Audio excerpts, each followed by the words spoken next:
Jarvis. Very good. That's pretty. Nice. Good job. Nice. Good. Very nice.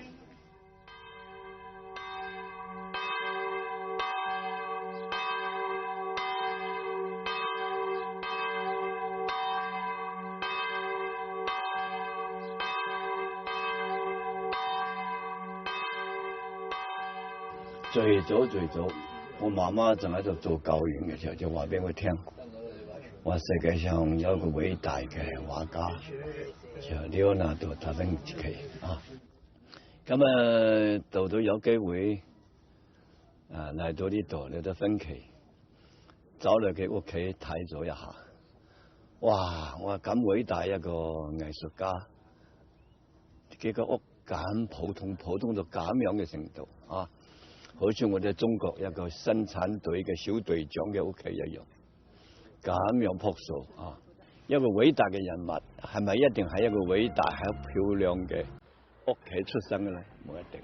我仲覺得人同人嘅關係啊，唔係因為一出生天生嘅偉大，係經過奮鬥、經過磨練先出嚟嘅。所以呢個達芬奇嘅呢個屋啊，俾我好大嘅感觸。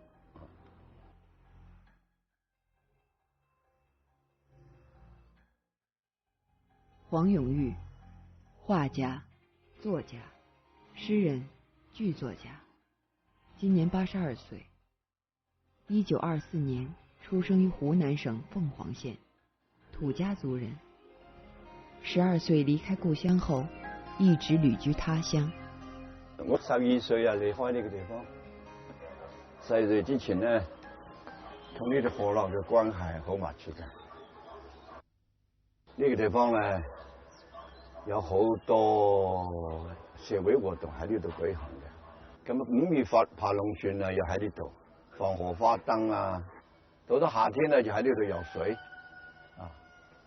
所以你話講舊社會嘅嗰啲生活雖然苦係苦啦，但係同自然嘅關係啊，對細佬嘅身體啊，嗰個性格啊，嗰個氣質嘅培養啊，都有好大嘅關係。鳳凰縣是國家歷史文化名城，地處於湖南省西部邊緣，人口密度不大，但少數民族比較密集。這裡景色宜人，河水清澈美麗，曾被新西蘭著名作家路易埃利稱讚為中國最美麗的小城。呢條河咧叫做沱水啊，3點水一個他字嗰個沱。咁啊呢度好多沿江主流之後咧，就落去洞庭湖。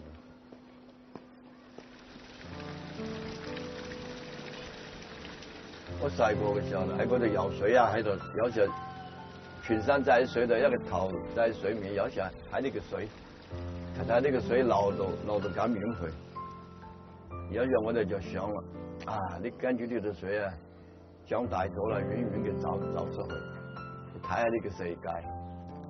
咁做夢啊，又夢過，細個又夢過，坐咗一隻大船，坐住嗰張船有呢個大嘅可能，我話出咗去啦，去到上海。嗰陣唔止我一個人啊，好多年輕人出到去啦。所以呢條河啊，對沈從文又好，對我哋又好，你年輕一代又好，影響都好大。文學大家沈從文先生是黃永玉的表叔。黃永玉在《太陽下的風景：沈從文與我》一文中這樣寫道：表叔和我都是在12、13歲時背着小小包袱，順着小河穿過洞庭，去翻閱另一本大書的。好細個就知道有個沈從文係我嘅表叔，又寫咗好多書。我第一次見到佢嘅時候咧，係5、6歲。我喺外邊玩，有人叫我翻屋企，咁一翻去啦，佢係同我阿婆喺度講話，我就繞住佢行，睇下佢。我話你係咪你有冇坐過火車啊？佢就話坐過啊，我坐過大輪船嗎？佢話坐過啊，我話好，我就走啦。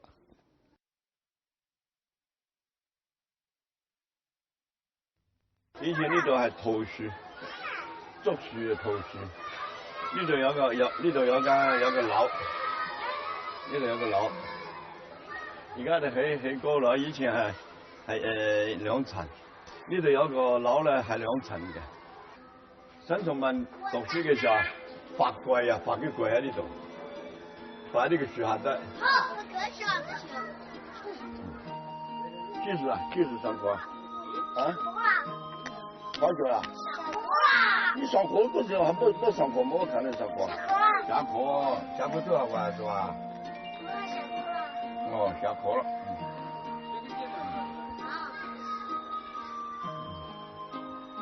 我哋就喺呢度打乒乓球啦，就佢入邊全部係泥嘅地方，喺度打。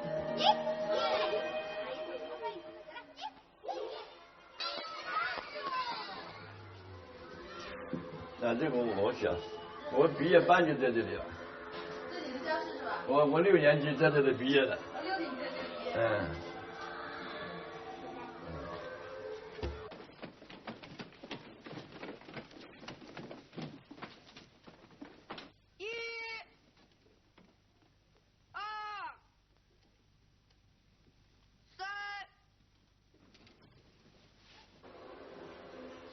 最懷念嘅老師啦，好多小學老師，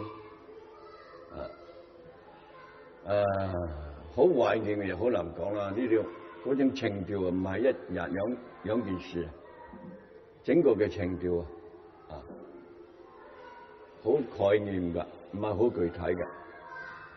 外邊嘅嗰啲桃花源啊，栽咗好多桃花竹林啊，嗰個環境啊，咁啊嗰陣時嘅先生嘅關係啊。好似早生兒嘅，嗰啲先生上班咧嗰個喺度飲茶，晚嗰個朝早燒爐炭，仲有滾水啊喺度咁啊，大家喺度飲茶喺度傾偈。尤其係我爸爸媽媽喺度做校長嘅時候，好似早生兒嘅。以前有啲惡嘅同學，先生叫佢上去寫黑板做嘢，一邊砰咁，一邊咁走，一邊撞同學一邊走去。嗰啲學生好調皮。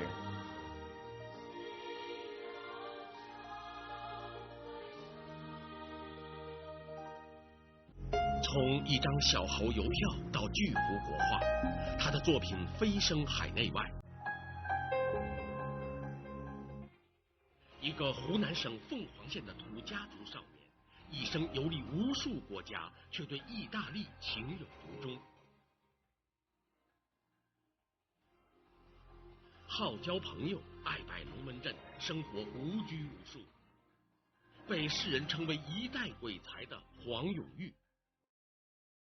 黄永玉出去呢，12岁出去，我3岁，知道这个大哥还别的不大清楚的啊，他走了。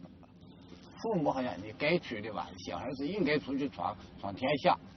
所以我到50年，黄永玉回来，我正在河边摸鱼，摸鱼回来，忽然看那个戴博士帽的，穿起那个雨衣，哒来，哎，这谁呀？往我们家跑啊！一看，他到家见我妈，哎呦，大哥回来了。我从来没见过，小时候呢，也都忘了。我呢個係老二，呢個老二而家係日本係北京係安徽，唔知呢個咧係老四，呢個妹咧係堂妹。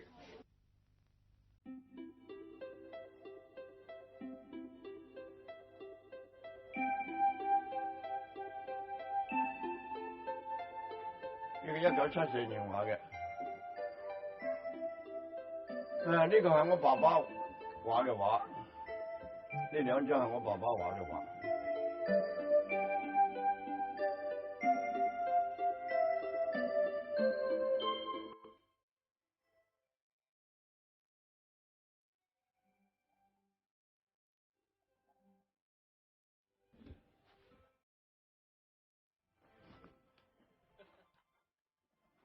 好了，不來了。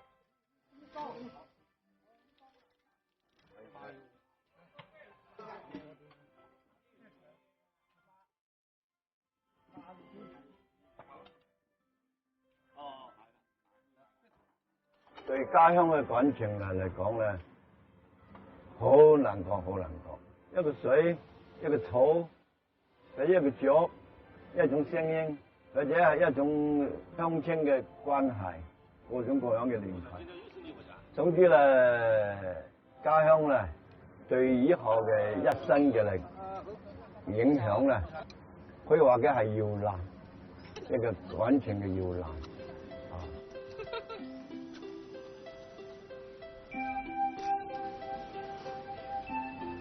我哋有時喺外邊啊，喺外邊受咗苦，碰到困難，啊，有時自己想下嚟，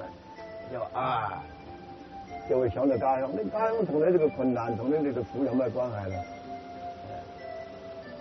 咁實在嘅聯繫啦係冇嘅，但係咧想到家鄉咧，想到乜嘢咧，就會覺得有啲安慰，有啲勇氣。所以我有時候人哋問我嘅時候，我就話家鄉係乜嘢？係自己嘅皮豆，幾有味啊！嗰種味道係自己中意嘅，人哋就唔瞓得落去啦。人哋啊，你話招待一個人客咧，瞓你自己嘅皮豆，你話自己又唔係幾中意，放佢整壞咗你嘅氣息。你瞓人哋嘅皮豆咧，又唔習慣人哋嘅氣息。冇一定係污糟唔污糟嘅問題，係氣息嘅問題。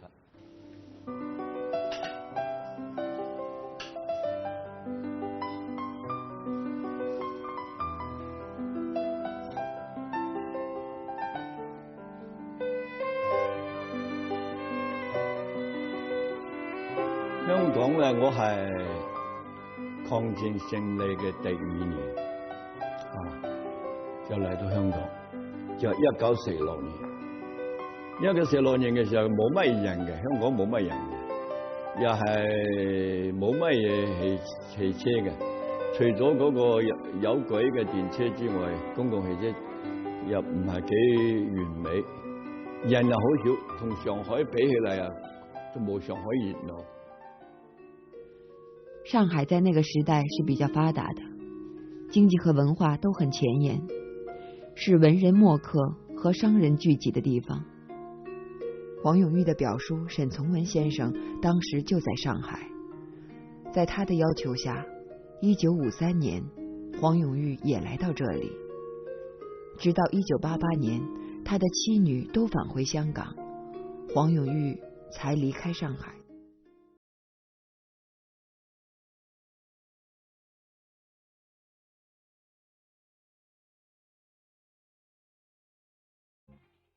一個湖南省鳳凰縣的土家族少年，一生遊歷無數國家，卻對意大利情有獨鍾。好交朋友，愛拜龍門陣，生活無拘無束，被世人稱為一代鬼才的黃永玉。黃永玉喜歡遊歷世界各地，但意大利是他停留最久並感到最親切的國家。初嚟意大利好似喺外國一樣，喺個旅遊生態，有一種感受又唔同。等到我再一次嚟畫畫嗰一次，70年嚟畫畫嘅時候，我自己租咗間屋，我住喺度住咗7個月，咁就變到好似意大利嘅居民一樣嘅啦。着雙拖鞋啊，着雙涼鞋，着條短褲啊，就咁咁四處邋邋遢遢四處行到邊度坐喺街邊啦，就食嘢或者有寫生，嗰種感覺咧就逍遙自在咯。呢個真係體會到喺街邊同嗰啲老鄉大家坐埋一齊傾下偈，講下嗰啲體己嘅話，所謂感情得到一致啦，但係我到而家翻到鄉下，仲係覺得仲係有區別。你當我係外邊嚟嘅，當我係北京嚟嘅大人物，當我係香港嚟嘅香港客，嘅區別已經有距離，有隔膜。所以喺任何一個地方咧，冇隔膜嘅時候，先係真正嘅生活。所以而家喺意大利咧，因為喺喺嗰個分歧嗰個城，慢慢啦，人哋認為你係佢分歧嘅人，就未到嗰個好充分，已經開始啦。哦，同我哋做嘅餅。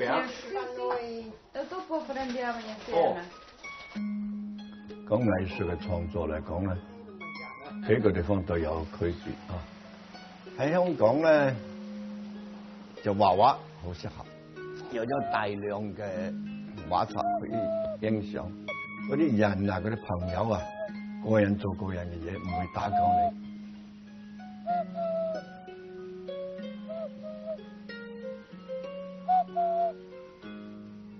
就抒發出嚟嘅嘢少，就吸收咗啦。佢好似喺意大利嚟寫嘢，就得到嗰啲鳳凰嗰種新鮮嘅嗰啲感情啊，嗰啲乜嘢啊，或者個地方嘅情調，或者恢復以前嘅回憶咁樣，佢寫出嚟嘅好有用。嚟到呢度變到畫畫唔係主要嘅啦，就寫文章係主要嘅。係咩原因咧？可能係因為我呢度咧，意大利話唔識，係嘛？人又好少有人嚟往，個頭腦特別集中，嗰個思路好生動，幾十年前未諗過嘅嘢，全部諗出嚟啦。睇呢啲大自然，睇滄海，睇呢啲綠色嘅嘢啊，冇嗰啲紛擾，所以寫文章好適合。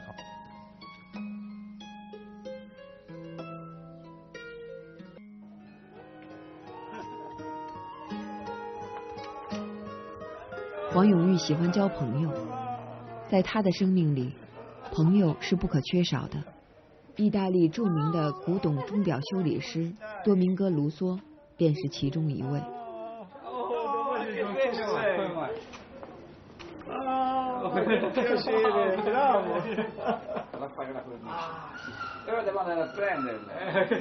佢話呢個畫有種，佢而家去做鏡架，仲佢就掛喺呢度，掛呢個鋪頭嗰種。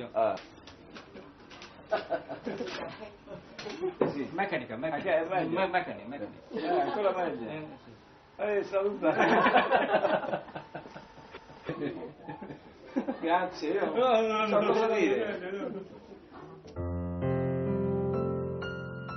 好多年前呢，我就準備畫一批意大利嘅畫，咁啊，其中咧又有一種咁樣，揾到個角度，就喺呢度咧就畫嗰邊啦，跟呢個閂咗檔，拉咗個門，係嘛，拉到個門，咁啊我就坐喺呢度啦。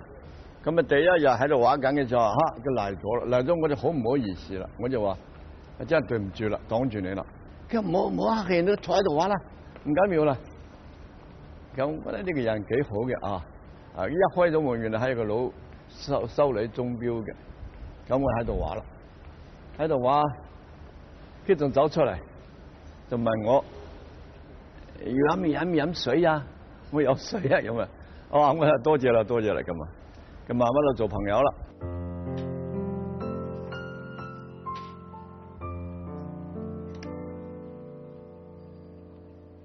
咁第二日又嚟畫啦，又講嚟講去，我呢個佢又懂少少英文，我又講少少英文，咁啊就講，我又俾個卡片佢，又講我嘅地址俾佢，咁啊講我幾時嚟食飯啊？佢嚇一跳，佢未有個咁啊識到第二日就請人食飯嘅，意大利係冇呢條規矩噶嘛，佢又唔知你一個中國人屋企係咩樣嘅，嗰啲飯係咩飯，佢都未食過。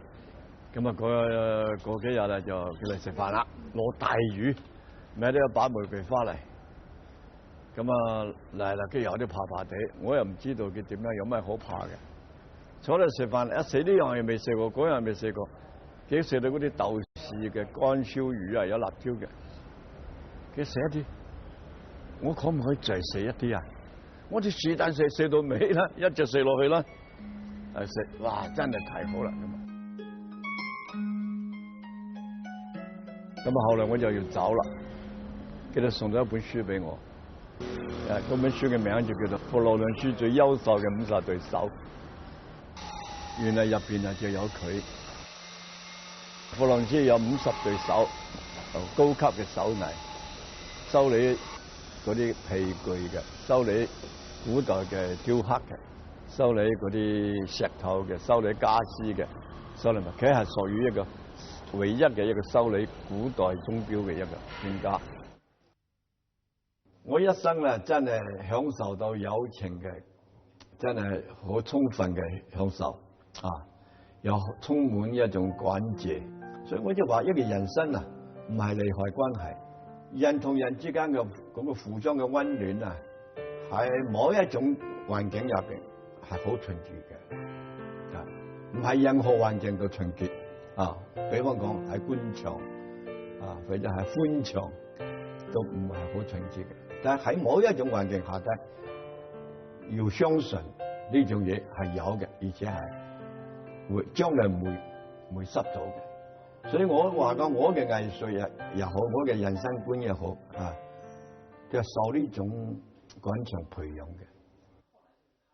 榮寶齋是黃永玉老朋友聚會的地方，在很多年前，他曾在這裡學習水墨套印。現在經常會有很多畫家、儒客來這裡聊天會友。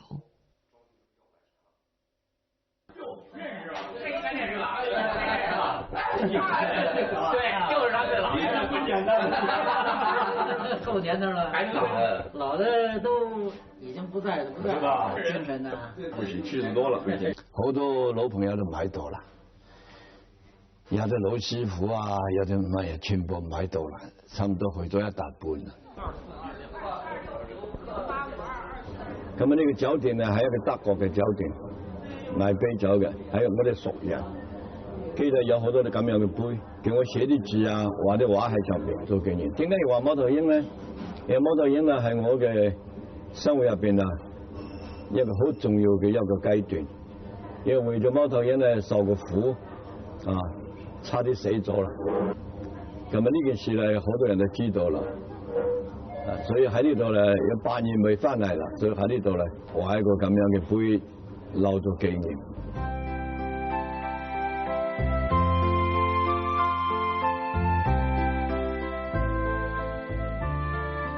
黃永玉在《我是黃永玉》一文中這樣描畫自己：餘年過70，稱雄板將，撒惡罷妖，雙眼茫茫，早就歇手。喊號吹哨，頂書過河，氣力既衰，自覺下台。